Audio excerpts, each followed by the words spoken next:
Hey, everybody, and welcome to the show. Today, Ray Overdorff comes back on. So, Ray, if you listen to the first episode, he was just on recently on the podcast, and we had a really interesting conversation about this book, As a Man Thinketh, which was written by this guy, James Allen, back in like 1903. It's wild.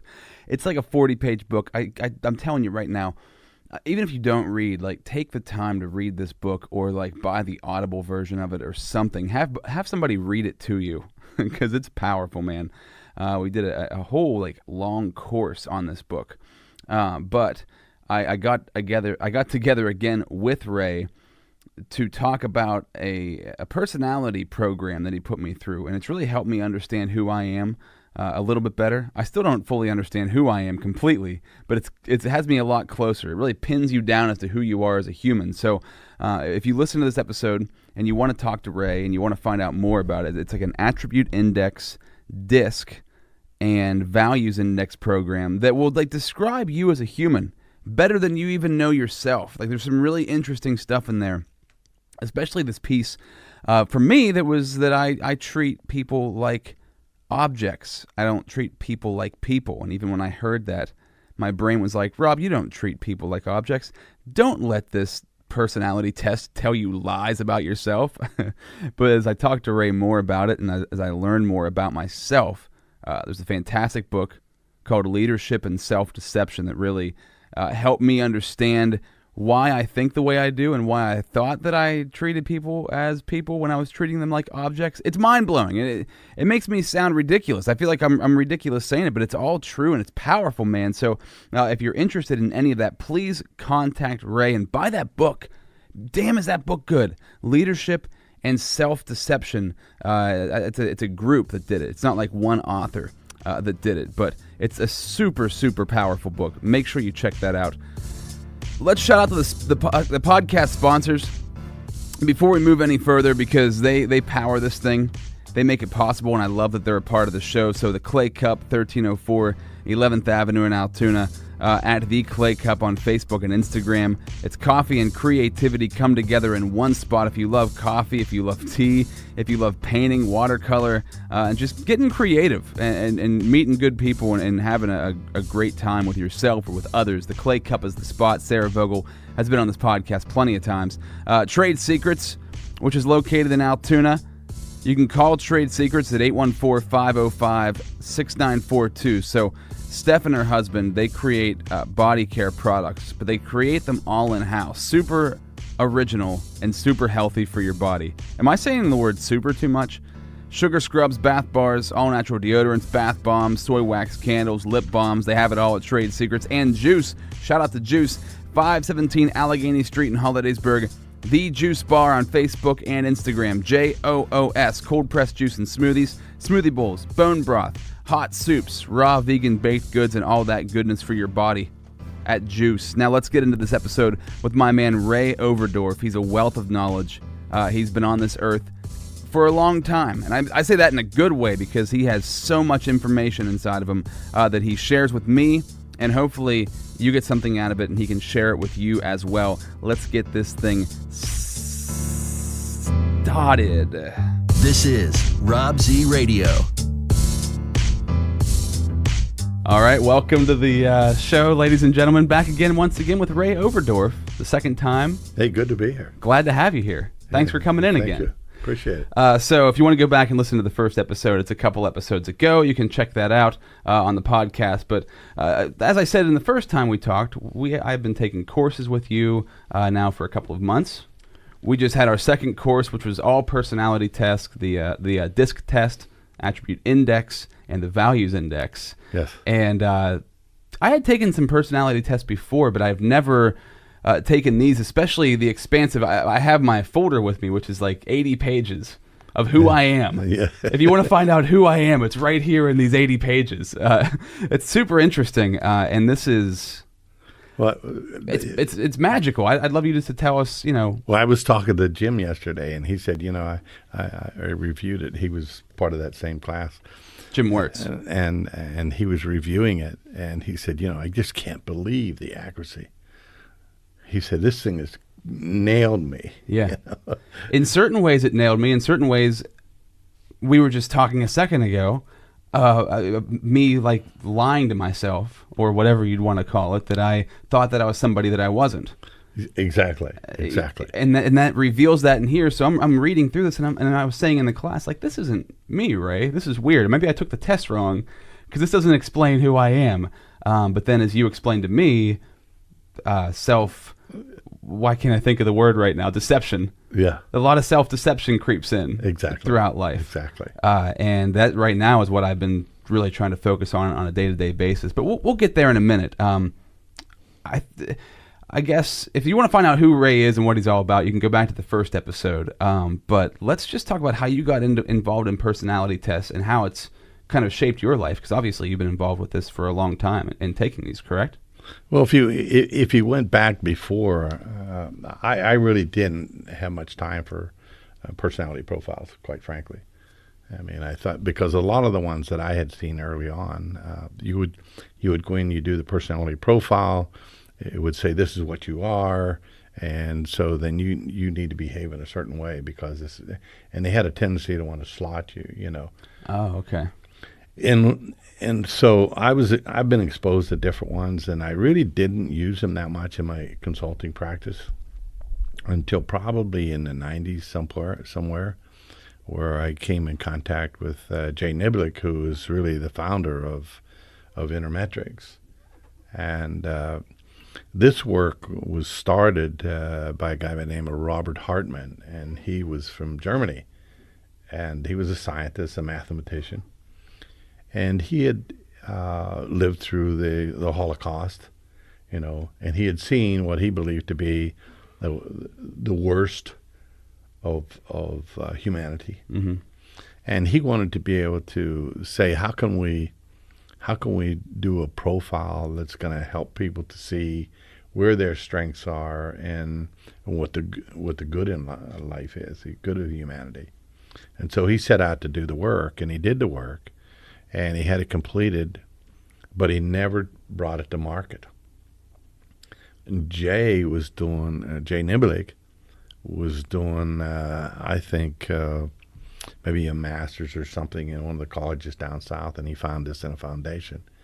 And of course, it hadn't been computerized. It was just in a raw paper, and the work was just huge to bring it to market.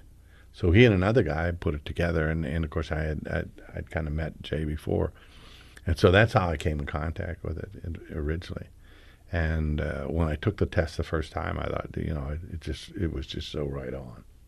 So when you did it, you took all three of these at once, the DISC? No, I just took the Intermetrics, which was the attribute index. I took the attribute, and the quality of the attribute index. The thing I like about the attribute index, which is different than personality profiles, is personality profiles kind of speak to how you express yourself.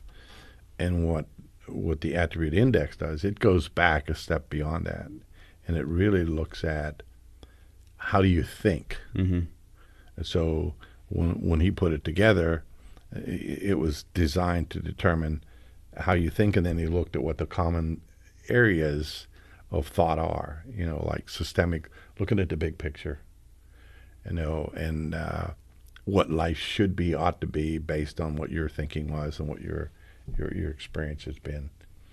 Looking at the do aspect of life, you know, how you look at how you express yourself and how you do things, how you think about doing things. Mm-hmm. And of course then the more humanistic side, which is the, you know, empathy side, which is how you interact with people.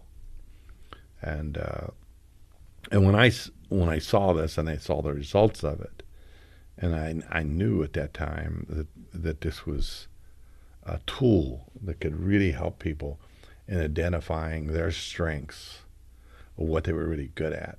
And on top of looking at what they were really good at, it also helped them identify those things that they had a preference for. You may be good at math, and extremely good at math, but you may not have a preference to do that.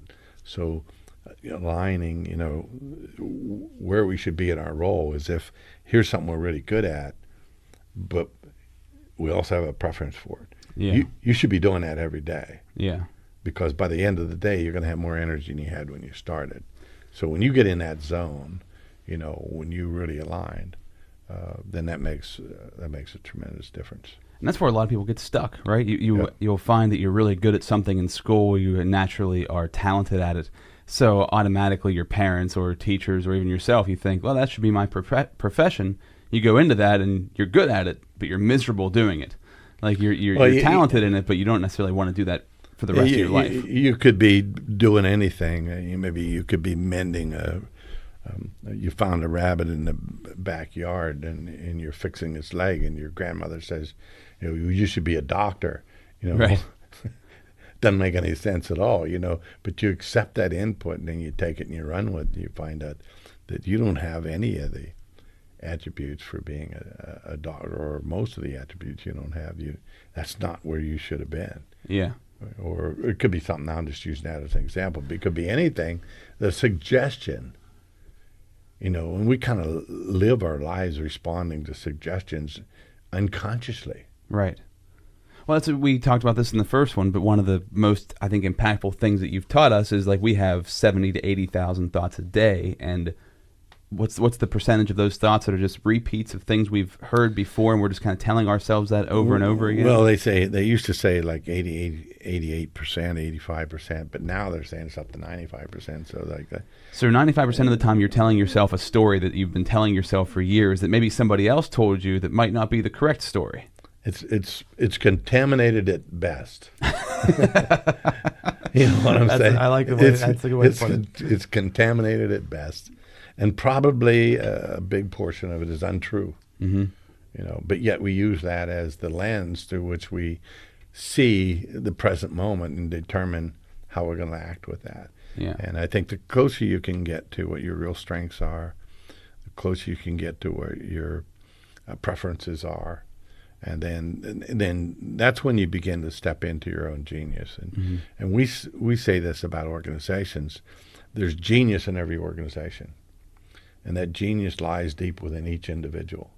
It's leadership's responsibility to create the climate environment that allows that genius to emerge. And I don't know of any organization that's doing it to the degree that they could. Yeah.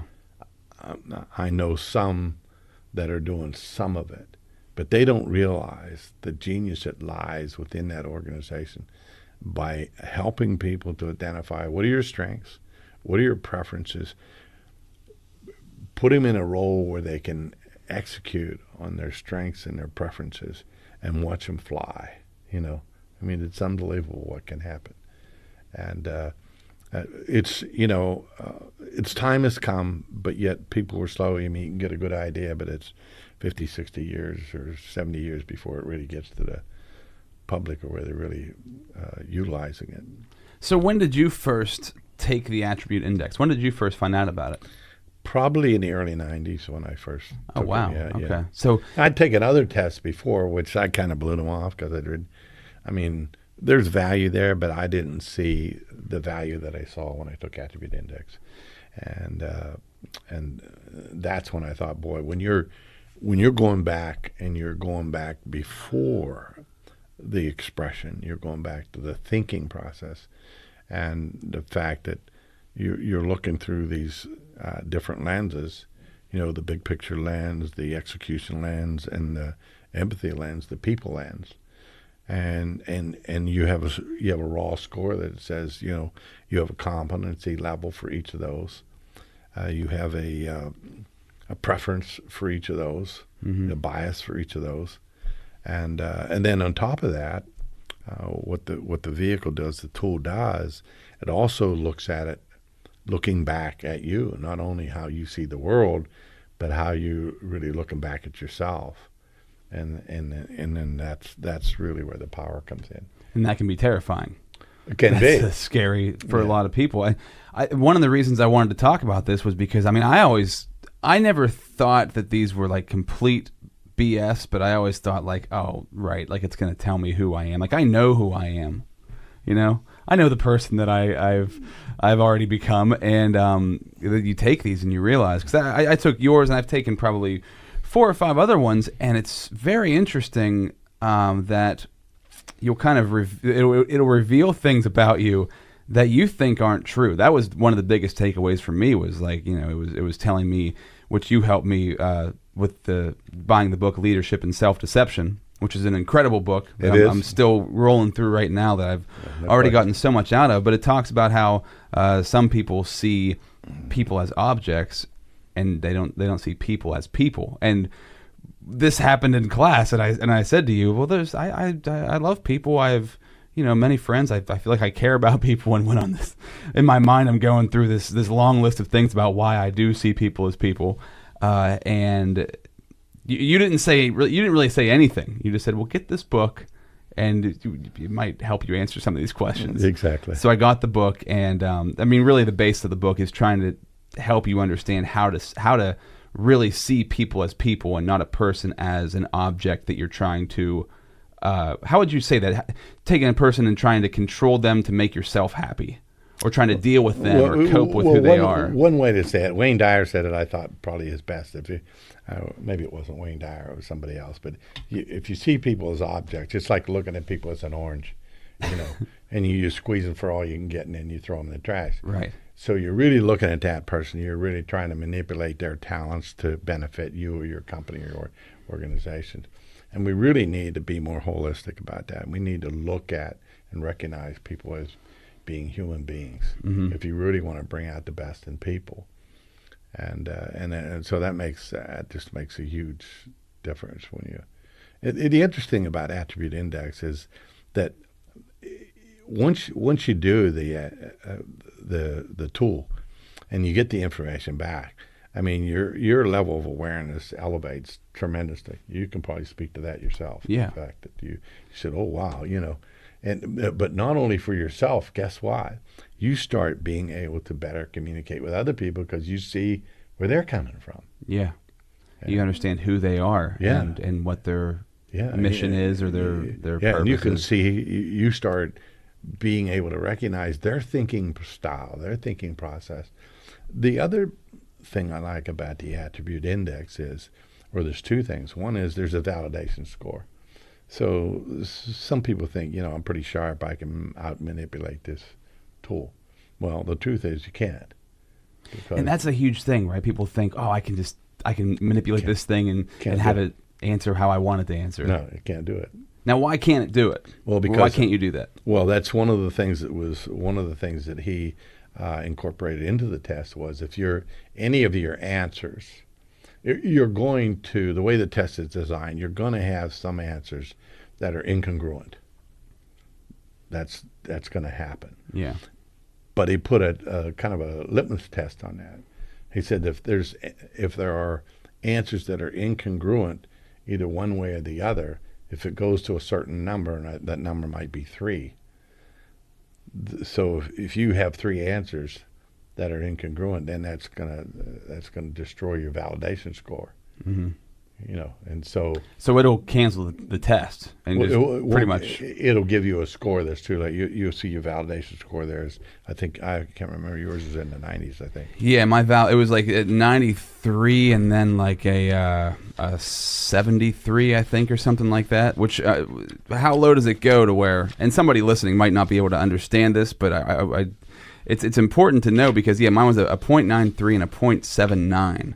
Yeah, which means that. And I think the 0.93 is the external. In other words, that's how you're seeing the world. So you're like really pretty much on accurate. Yeah. With who I am and how I see the world. Yeah, how you see the world. But how you were looking back and seeing yourself was a little bit different. Yeah. You weren't as clear, so your validation score was in the 79, which is still good. If it drops below 70, then we're questioning whether or not you were being honest with yourself, if you were really giving true answers, or maybe you were being interrupted and you lost your train of thought. So it can be a situation where you want, say I did this test and I knew you were going to see it, and I wanted you to think I was a certain person. Yeah. So you take it a certain way to try to convince you that you are this person. It will call you out on your BS, basically. It'll be like, no, I don't think that's not who you are. No, and we're either going to have a good conversation about it, or you're going to say, let's go back and do it again and see. This time, be honest with yourself, because we can't move forward if we don't have a result that has a good validation score. Yeah. When you first took this, how did it change you? What did it do for you? Can you remember back to what it was like? Well, it gave me a lot of confidence. That's one of the things I saw. I mean, I was kind of the person. I worked hard. I was humble. I didn't really think I was that good. You know what I mean? I mean, even though I had gotten good results in what I did, but I didn't see myself as being anything but, one of the pack, which I still believe. But when I took the test, I realized that particularly it helped me because typically if it's the systemic, which is the big picture, the execution, or if it's the empathy, usually one of those is significantly higher than the other. Mm-hmm. And so that's what we call your master.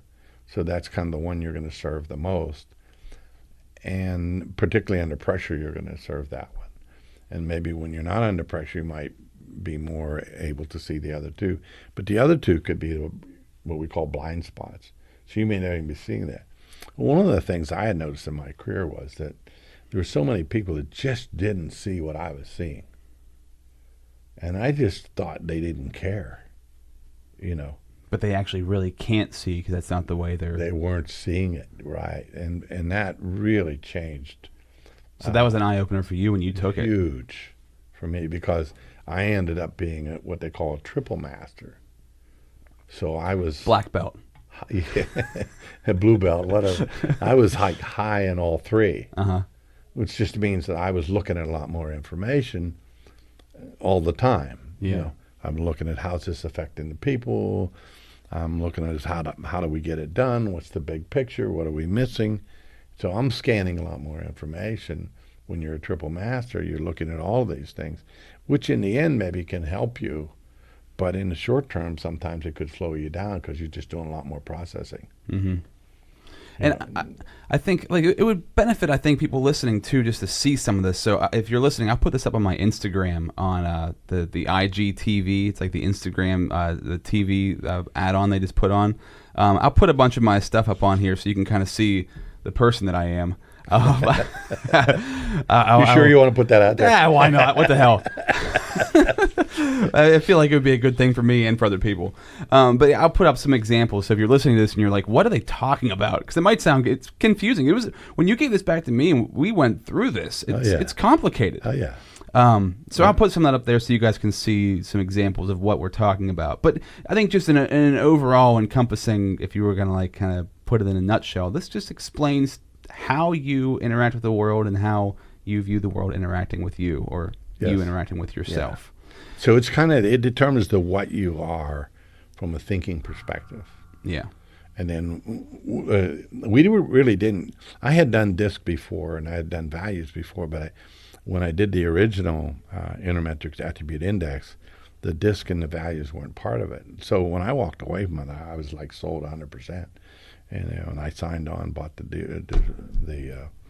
paid the money and became a representative because I could just see the value for if I'm going to work, I'm going to be coaching somebody, or I'm going to be coaching an executive team. Mm-hmm. The more they know about each other, and the one good example was a group that we were working with. They were not for profit, and it was I think 13 of them on the executive team. And there was one guy who had been singled out, and he was really said, that he was a problem child, and he kept throwing hand grenades on the table, near the end of the meeting or whatever, so to speak. He'd blow everything up. Yeah. And so they were kind of at an impasse here as to we're going to try to bring this guy around, or we're going to try and get rid of him. And they said to me, "What do you think?" And I said, "Well, I'd like them to see it through, and then we find out a little bit more about what's going on." And I'd sit in on a couple of their executive team meetings. So we did attribute index with them. And when I looked at them, because what we do is we do a spreadsheet and we put everybody on there, take their names off. So then we have kind of a collective score of the team. So now you can see how the team thinks. And typically what will happen is if the same person is doing most of the hiring, they're going to hire people that kind of mimic their thinking style. Mm-hmm. That's usually what's going to happen, So because you're going to hire somebody who's like you. Yeah. You see yourself in them, or yeah, the skill set. and so what happened was the when we put them on the score, and it was just so obvious, most of the people, and this is pretty true of volunteer groups, they were high empathy, and when they're high systemic. So if you're sitting in a meeting with a high empathy and a high systemic, there's a lot of talking going on, a lot of strategizing going on, a lot of concern for the people, both the clients and the employees, but not much gets done. Well, what happened was Larry, we'll call him Larry, was the oddball. And he was the guy that he had a high systemic. He was okay on his empathy, but his practical thinking, which is the doing, was off the chart, and it was what we call an equal. It didn't have a bias, a minus or plus. So for him, he didn't have a preference, yes or no, on practical thinking. It was kind of an absolute. This is what you do. Right. So when I looked at these tests, and I thought, oh wow. And we had done an offsite conference, and we had a big 20-foot screen, and we were showing this stuff on the screen, and I said to Larry before we started showing these, I said, this is your day. And he said, what do you mean? I said, you just wait and see. You'll see. Life's going to change for you today. And he said, I don't understand. I said, you watch. So when I put that up on the board, and they could see that there was all congruent. Everybody was pretty much high empathy, high systemic, and their practical was low. And here's the outlier. Larry with this practical is off the freaking charts, And so I said to the CEO, I says, who do you think that is? And she was going around the room, does anybody know who that is? And they went around the room, and they were all thinking, and all of a sudden the CEO says, oh my God. She went like this, and I said, let's take a break. So then we took a break, and I said to Larry, did you get what I was telling you?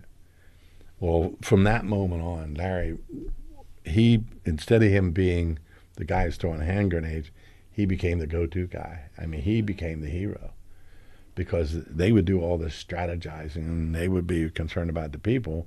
And Larry had said, this is what you got to do, bop, bop, bop, bop, bop. So he's sitting there trying to hold back. This is what you got to do. This is what you got to do. Right. And they're doing strategy after strategy, and so that's where his frustration was. And so finally, before the end, his hand grenades were actually extremely helpful. Yeah, that they didn't understand. They wouldn't get it. Well, he may not have presented as well, but it was because he allowed himself to get frustrated. Mm-hmm. And once they found out that he was their ace in the hole, really, and he was the guy that was going to help them get things done, I mean, his world changed and their world changed. Yeah, it changed the whole game. The whole organization. It changed the whole organization. It was amazing, because organizations have a tendency to hire people like themselves, that think like themselves. Yeah.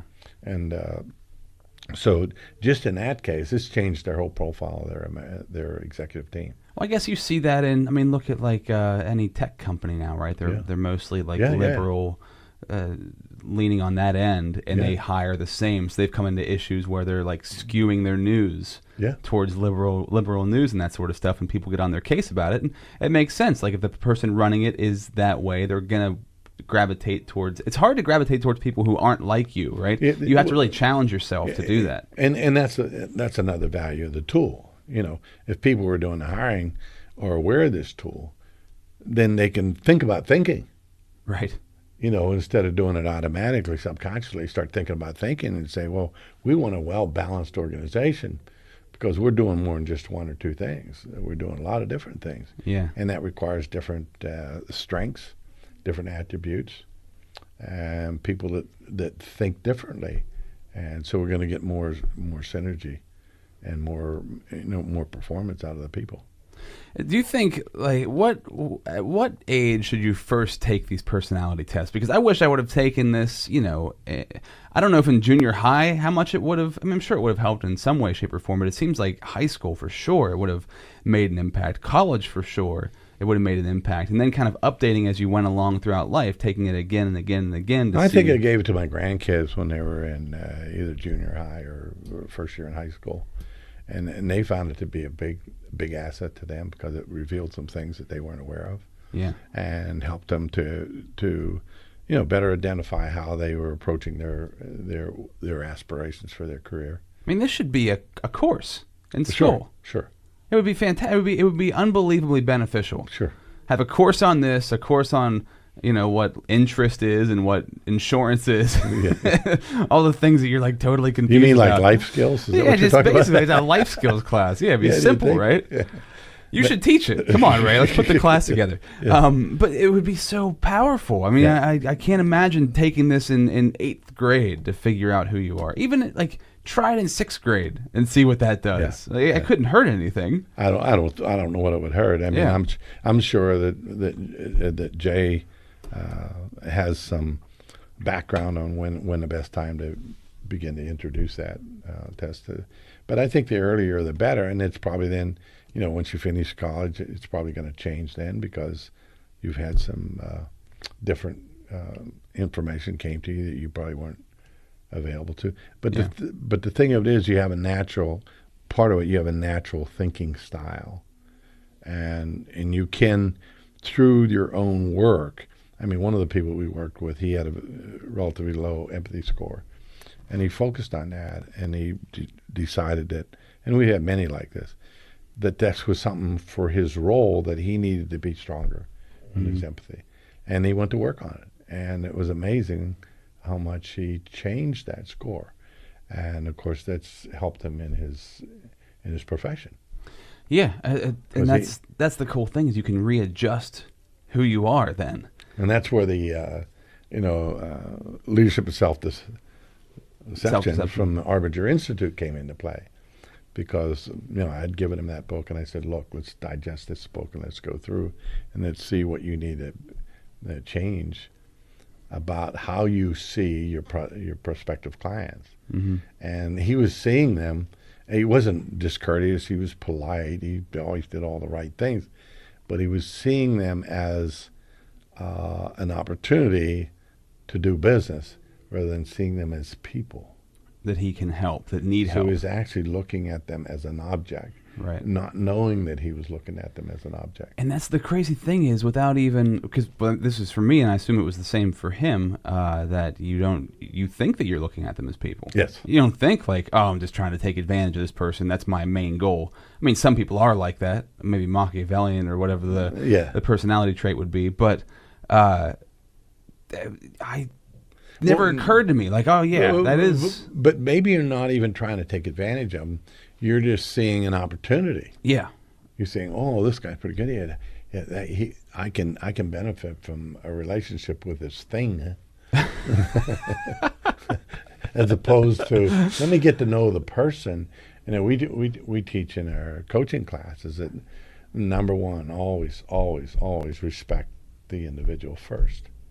Always, and to try and get people to see that, because when you do that, you elevate that person, and the cooperation and everything you get from that person is so much more, is so richer. Yeah.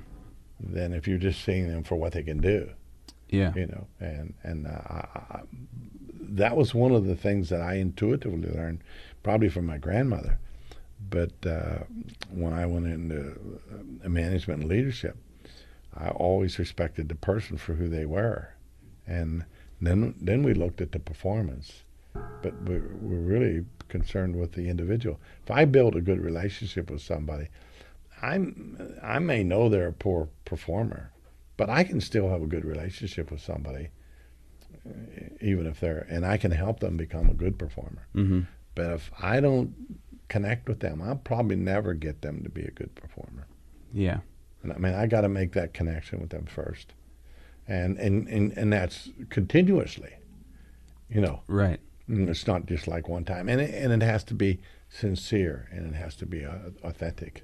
Mm-hmm. You know, and when you master that part of it, I mean, that's part of what we teach. You know, is to always respect the individual first. Yeah, which especially in the corporate world can get really difficult. Well, when then you're just worried about numbers and and then you can communicate expectations, mm-hmm. and then you can come back depending on how things go.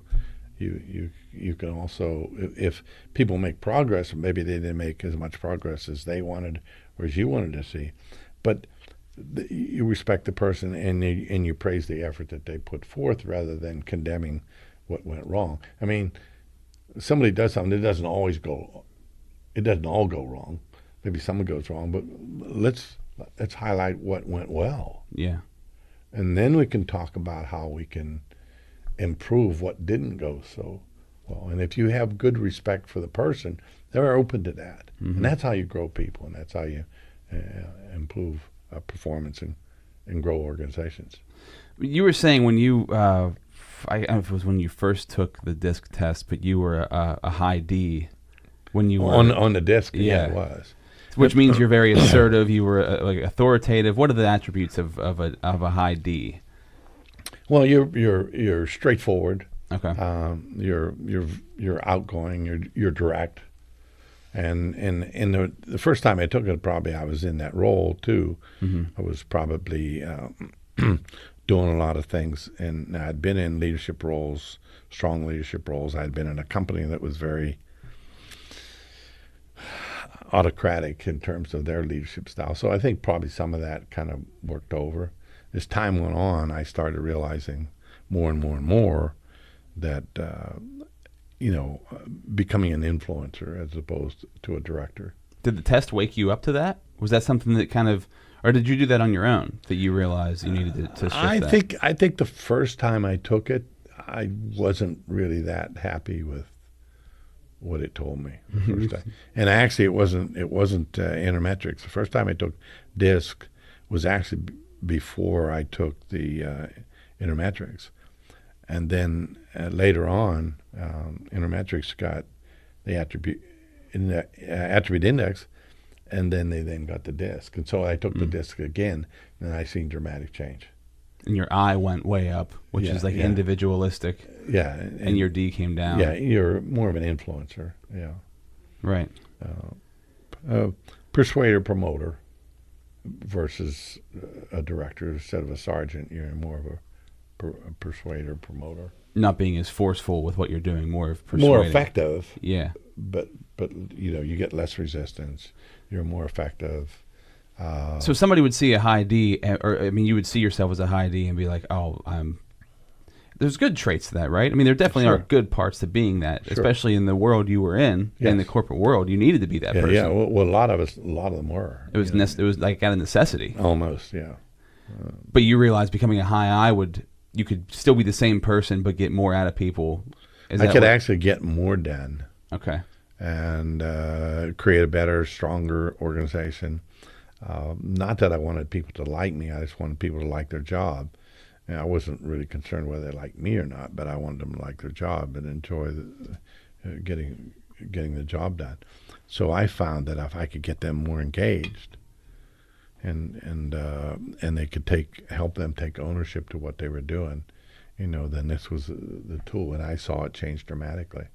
My D is still there; it's my backup, but my influence, persuader, promoter went way up, and that's your ability to ask questions and bring people to the table through the power questions. Basically, is what's going on. Instead of telling them what to do, ask them the questions so they can answer it for themselves. Yeah, you kind of set the stage, and then you respect them first, and then you set the stage, and then you start talking about what's your plan, where do you need help, whatever, what are you trying to accomplish today, and however you go about doing that, but engaging them so that they're telling you what their plan is rather than you telling them what their plan is. Right. It always works better if the person, even if you've tricked them into giving themselves the answer, it always works that way. I'm not saying you were trying to trick people, but yeah. Well, but through questions, you get them to become aware of what they knew that they didn't think they knew, Yeah. And so it's a great tool for a leader who likes leadership. You may not have all of the traits. Maybe the 78 attributes may not all be in a sequence, or may not be as high as you would like them to be. Mm-hmm. But it puts you on a course. It says, okay, I'm now aware, and by looking at the internals, looking at yourself, and realizing what your strengths are there and where your opportunities are, particularly on your internals, then you can begin to build a program for yourself that can take you to wherever you need to be. And that's what I liked about the whole tool. It just doesn't say, okay, this is what you are, and you got to stay here. It says, this is what your strengths are. Let's build on your strengths. Mm-hmm. Let's use what the maker put in you, not try to create things that the maker didn't put in you. And so a lot of times, even the school systems, they try to educate everybody so that everybody can perform. You can go in and perform the role that they give you. Mm-hmm. Well, maybe you don't have the attributes for that role. Yeah. So you're going to be unhappy, and you're not going to perform that well. So it doesn't matter. It wouldn't matter what you're learning. It's just how they're asking you to learn. Yeah, and so it's not really who you are. So yeah. What Jay talks about, and he wrote a book, What's Your Genius, which is a great book, by the way, and talks some more in depth about how they came up with the attribute index and what they tried to accomplish in all the surveys they did to try and relate aligning with your attribute index and your potential for success. And there's a direct relationship between the two. So the more aligned you are, more aware, the more aligned, and the more authentic, the higher your probability for success. So if you're going after the money, and depending on what industry you're in, you may get there, but you may be miserable when you get there. Yeah. And you find out you don't want to be there. In some of his conferences, I heard him speak. He said, he had asked the question, how many are feeling, in the position you're in right now, how many feel fulfilled? And he'd asked that question all over the world. And less than 50% typically will raise their hand and say, I either feel fulfilled or somewhat fulfilled. And then imagine that, 50% of the people, and these are audiences all over the world, different countries, people are doing things and they're not getting fulfillment out of it. Yeah. Well, just think about, what does that mean? Yeah. What does that mean? Yeah. What does it mean for the individual? What does it mean for the organization? What does it mean for everybody who's around them, who's affected by them? Yeah. Yeah. I mean, so if you can help people, and he advocates the fact, instead of look at your strengths, mm-hmm. and then build a role that supports your strength. Mm-hmm. Don't create the role and then try to manipulate you, massage you into that role. Yeah. And so you can make a left turn or a right turn. He's advocating to make the right turn.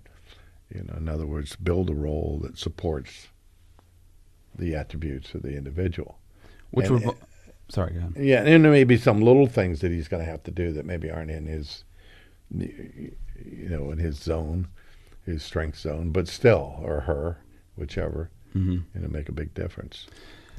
Well, it's just, that's why I go back to thinking like this should be taken so early in life, because you get yourself, like I didn't take this until I was 35, right? I mean, you should be taking this before you ever step into a role to figure out what role you should really be stepping into. Really know what your strengths are, yes. Exactly. Yeah.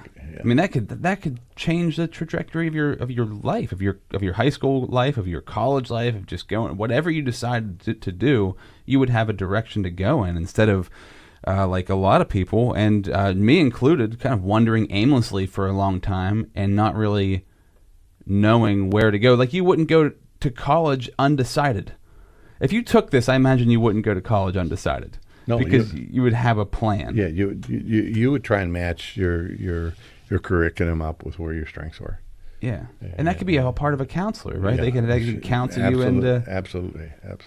It just makes so much sense. Yeah. It's a shame. And the thing of it is, it only takes like 15, 20 minutes, and you get an 80-page result, or maybe 30 minutes at the tops. Yeah, and you get an 80-page feedback that says, this is who you are. I imagine it's like when you go to heaven and they give you this is your life. Here's your book of life. But you get a little bit earlier if you take this. And then of course when you go to the values index, it says this is what motivates you, and this says this is how you express. So it's kind of the trifecta. Yeah. So I think there's a lot of these, right? There's the Hexaco. There's one called the Dark Triad that I like. There's Myers-Briggs, and then there's DISC, Attribute Index, Values Index. I'm sure you've taken most of them. What was it about? I guess to answer your question for you first, like it's the fact that this brings all three together. But what was it about this that really I think separated it? It's that it brings all three together, and so now you're looking at the what, the why, and the how. Yeah. What more do you need to know? This is who you are. This is why you do what you do, and this is how you do it. And so now you can kind of design your life around that, and of course you can make changes. That was the other thing. That they don't advocate that this is who you are and you can't change, where some of the others do. Mm-hmm. And what he's saying, the philosophy, the concept is that if you want to change, there's a way to do that. You have to do the work. And I cited one example. I could cite dozens of examples where people made a decision. For whatever reason, they didn't like what they saw. And so it was an awakening for them. But we said, well, if you want to change this, here's what you need to do. Yeah. You need to do this, this, this, and this. And if they do that consistently, like example, I had one person who was very low on systemic, big picture thinking. And the role that he had, he needed to be able to think that way. And we said, we can help you learn how to think systemically. Mm-hmm. But you have to do the work. And so we put a program together for him, and we started helping him because his role required that. And he liked his role, but he had a blind spot. So in order for him to be good at his role, there was a big portion of his role he loved. But the systemic thinking part of it, the planning part of it, was a necessary part of that. So in order for him to be good at his total job, he was going to have to keep that up. So we went to work to help him, and he became great. I mean, he was able to create new neural nets around looking at the big picture and how things should be, ought to be. And he became a great, his systemic went way up. Mm-hmm. So you're able, and that's the thing. I've always had the philosophy that if you want to change bad enough, you can make that change. Yeah. And I never liked the idea of saying this is what you are and you can't change. I never liked that. Yeah. I mean, it's not going to be necessarily easy or fast. Right. But it can be done. It can be done. And if you have the desire and the will and willing to put forth the effort, I mean, you can totally change your profile. I mean, that's again, it's not going to be easy. But what I find is once you take this, you can't help but continuously think about it. Yes. I think about it all day long now. Yeah. And I'll reference the guide and be like, well, where am I here? Why am I feeling this way or reacting this way, or why is somebody else reacting this way towards me? Are they? Yeah. What it does, it elevates your awareness, and it allows you to become more authentic and become more effective. Yeah. And so it's. I just love the tool. I don't literally work with anybody that I don't use the tool. So what would you say to anybody, I'm sure you've met people like this, who refuse to take a personality test? Some people will downright just be like, I'm not taking that stupid crap. It's a bunch of witchcraft. Me as an executive coach, as I have a certification in life coaching as well, but I would say I can't work with that person long term if they're not willing to kind of look at themselves, because of what's the point? Yeah. Unless they have I could learn in probably a weekend what it would take me a couple of years to learn in working with that person. Mm-hmm. So we could And you're bypassing so much. Yeah, we could scale up so much so fast. I get them to see who they are. I can see who they are, and we can pinpoint. Okay, here's where we need to do some work. Like an example, when they look at their internals, if they don't have clear self-direction, well, I know they're wandering around like a lost sheep. Right. So if we can get self-direction, we get good, clear self-direction, and then we can look at their role awareness to support that self-direction. Everything in their life is going to start to change. Mm-hmm. Everything is going to start to change. And particularly if you run into somebody, we run into people sometimes that the scale is 1 to 10. We'll run people that are 4 or below. I mean, they're in trouble. Yeah. They're in pain, big time. Yeah, just I guess for a practical example of that, I'd like to go through just to give people an idea of what that looks like. Because, I mean, the low ones that I have on mine are my role awareness, I believe. And I should have had the page ready to go before we started the podcast, but of course it's my preparation level. So yeah, like if you're watching on, I have a live stream on Twitter right now. You can see my chart. Like my role awareness is not very low, but it's lower than the rest. And my self direction is those are the two lowest that I have. So, what would you say to me, just to give people an idea of like if they take this so my empathy's almost at a 7, my practical thinking's at an 8, my systems judgment is at a 9, my self-esteem's at like a 7.5, but my role awareness is at a 5-7. What would you say to somebody with that sort of with low role awareness? What is the your self-direction is a 6-4 and it's plus, and it says it's not really as high as I'd like to see it. Yeah. But yet you're very positive about it. You feel like you're going in the right direction, and so it's going to continue. So it's been showing improvement, and it will continue to show improvement because you're feeling positive. That's what the plus indicates. Right. You're happy with the direction you're moving in terms of your self direction, and then on your role awareness, it's how you're going to get there isn't quite as clear as your self-direction. Okay. So, what's my role in executing on this? I'm not as sure of that, but I'm also positive, and I'm making improvements on that.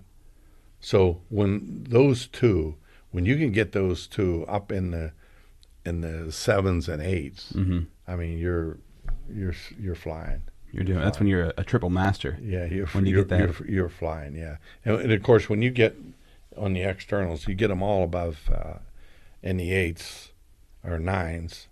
That's a triple master, and that's when you're seeing the world clearly. You're seeing the systemic, you're seeing the execution, the practical, and you're seeing the people and how things affect the people, and it makes a huge difference. Now, when you originally took this, were you automatically a triple master? I was. You were right off the bat. Oh wow, Yeah. okay. So how did you adjust then? If you have all of your attributes high up on the charts, what was your adjusting? Well, I saw levels? some opportunity on the internals. Yeah, and even though they were high, they weren't quite as high as the externals. So I saw some opportunity there for me to. And my empathy was, even though my empathy was high, and I kind of knew this, but it was kind of like slapped me up alongside the head, which was that my empathy was like an 8.5 or something, but it was a minus. That's what my empathy's like a 6.9, but it's a minus. So what I realized, I had the competency, but I didn't have the focus on empathy the way I should. And so for me, it was a matter of start thinking more about thinking, asking more questions about the person. So there are things that I could do that helped me to elevate that, make that a positive. Right.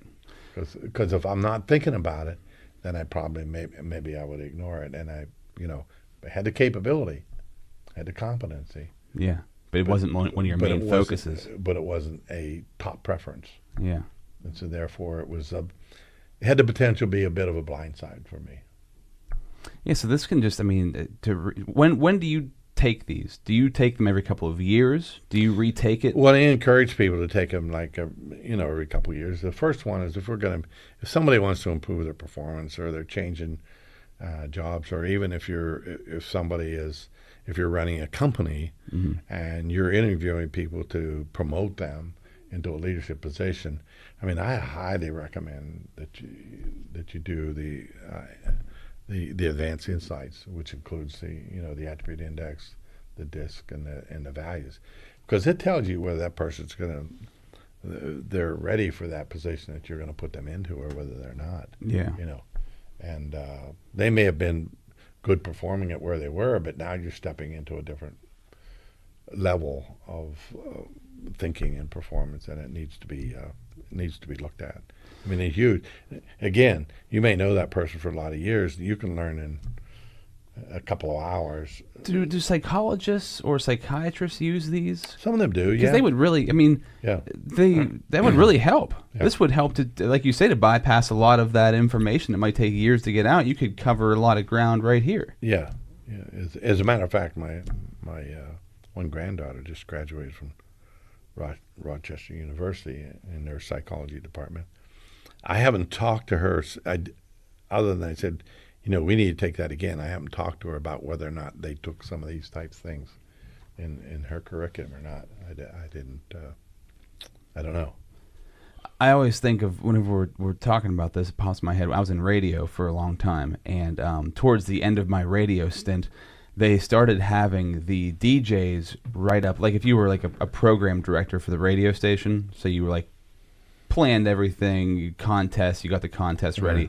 They started having us write contest rules. They started having radio DJs write contest rules. And after going through this, it made me realize like they never took one of these. Right. Because they would never have a DJ who's like more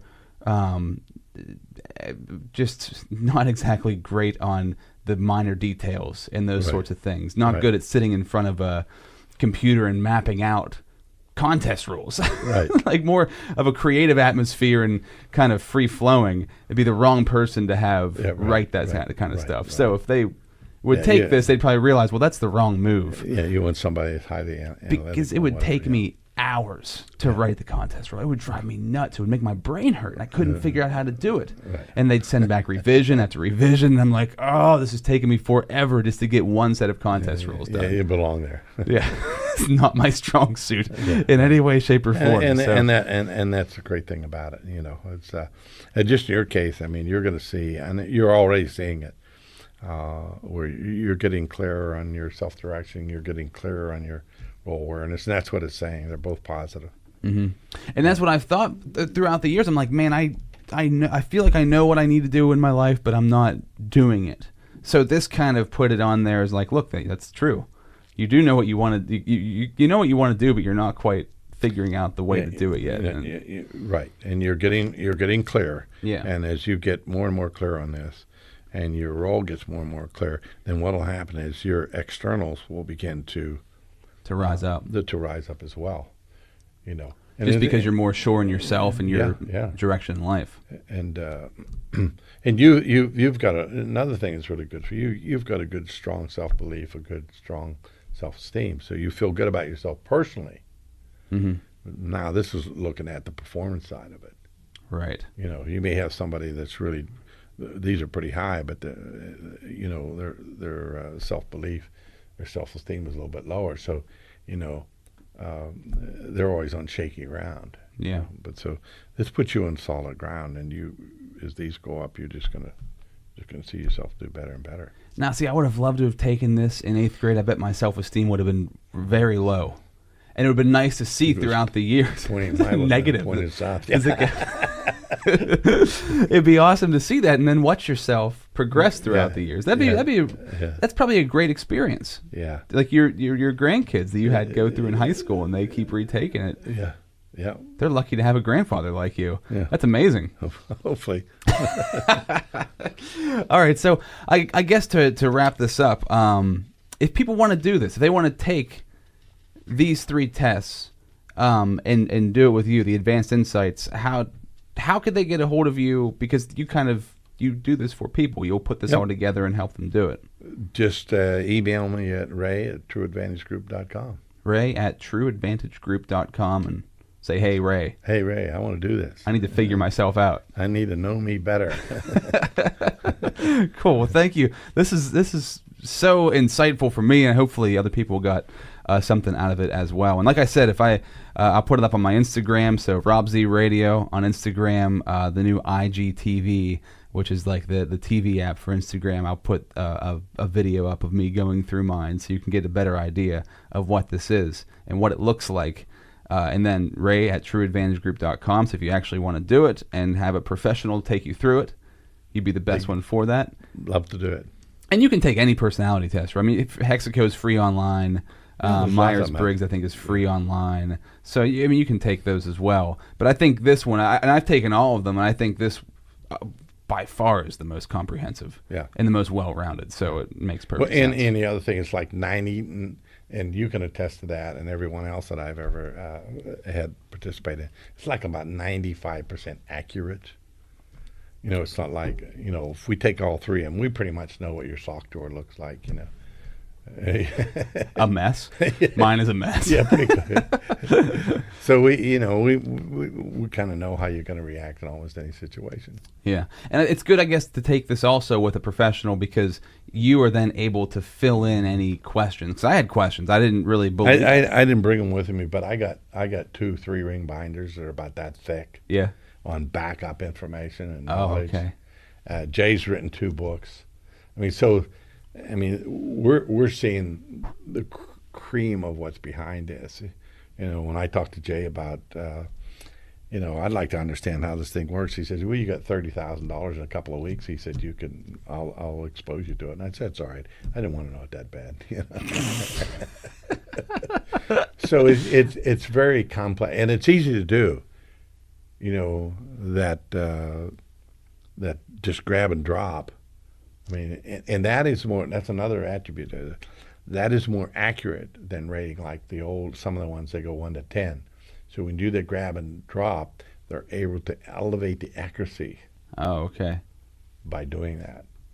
So when you go to 1 to 10, they're limited as to how accurate that can be. But when they do the grab and drop, that expands the level of accuracy on the tool. Right. And it speeds up the process, you know. And you could change it if you say, well, I think I'd really, and you can go back and look at it, and you can move things around until you get it to where, okay, that's me. Mm-hmm. And when it's you, then, you say send, and you're on your way. Yeah. Yeah, it's fun to take, too. I enjoy taking it. I mean, you got to give yourself some time and focus on it. Yeah. But it's entertaining. I thoroughly enjoed going through the whole process. Yep. Anything else? Anything else you want to throw in? Can't think of anything. I'm sure if we sat here long enough, you could think of something. Yeah, there's lots more, but Cool. Thank you very much. Thanks, Appreciate Ray. it. It's great to be here. Yeah, absolutely. We'll have you on again, and we'll cover some other deep topic that people may have never heard of. Okay. Look forward to it. Thanks, Ray. See you. You bet. Powerful episode with my man Ray Overdorff. I love Ray. He's awesome. Hopefully you got a lot out of that, and hopefully you're buying into what we're talking about, because it's all real. Take the personality test. Find out for yourself. It's incredible. Hey, and you can find me. So Patreon is this platform that allows artists to make money from their fans if their fans want to give them money. It's kind of like you like what I do, give me a couple of bucks kind of thing. I feel like kind of a homeless person promoting it, but I love the concept behind it. I've supported artists through it, so hopefully I can be supported through it as well. Patreon.com/Rob Z Radio. So you can donate any money to me to this podcast. And I'll let you know right now, any money that is donated to the podcast stays in the podcast to go back into the podcast. And if you do, all I'm asking for is a $1 donation, patreon.com/Rob Z Radio. I'll give you a personal phone call. We can chat, talk about whatever you want.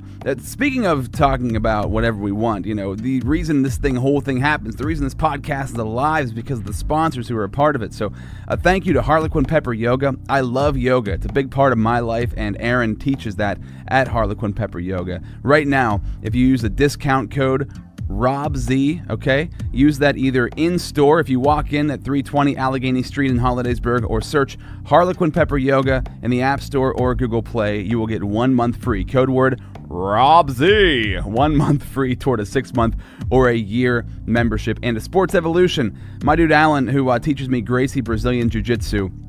SportsEvolution.net. He's located in Altoona, Pennsylvania. So he's a purple belt in Jiu-Jitsu. He trains Gracie Brazilian Jiu-Jitsu. He also trains in youth martial arts. He trains in CrossFit. He's a certified strength and conditioning specialist, certified personal trainer. He taught me, number one, Jiu-Jitsu, which I'm still a white belt. I got a stripe, though. Don't knock it. Don't knock the hustle. And he also can, like, fix your body up, right? I mean, just the fact that he's a strength and conditioning specialist and a personal trainer. I threw my back out last year, actually, and Alan's the guy who fixed me up and showed me the right moves to make my body stronger, make my lower back stronger, and through that, we got into jiu-jitsu and became really good friends. So if you want to find out what he's all about, sportsevolution.net, and on Facebook and Instagram at Leading Athletes. That's Sports Evolution in Altoona, 2900 Plank Road. I can't say enough about jiu-jitsu, by the way. Like, it's one of those things that it's kind of like CrossFit. It's kind of like going vegan, right? Like, I just want to talk about it all the time. I want to talk about how much I love jiu-jitsu at all times. So maybe I'm annoying you by it. But hey, listen, the reason I talk about it is because it's one of those life-changing things that I guess you don't really understand until you start doing it. And that's some powerful stuff. And I've been trying to get Alan on this podcast for a while. He's a bit of a recluse. So hopefully someday we can get him on here and we can talk all things jiu-jitsu. That would be awesome. I have some awesome episodes on the way as well. Some great stuff coming up, podcasts with some people in my life that I really dig, and I think you'll dig too. Hopefully you enjoyed Ray. I've got my man Rue Moyer coming up on the next episode. And that's a music episode. He's playing music for you. We're hanging out. We're talking. And also Alex Hazard from a local show, Central PA Live, a local, variety show, is coming back in a couple of days, and he's going to have a great conversation with me as well. So stick around for that. And shout out to my dude Jake Over. Shout out to Jake Over. Every beat that you hear on this podcast now is straight from Jake Over. He's my man. He's my dude, and he makes these sick beats. So if you need him, Jake Over, Jake Over. It's the Takeover with Jake Over on Rob Z Radio. All right, peace out, guys and girls and squirrels. Hopefully I didn't offend anybody right there. Do squirrels get offended? I don't know how that works. This is Rob Z Radio.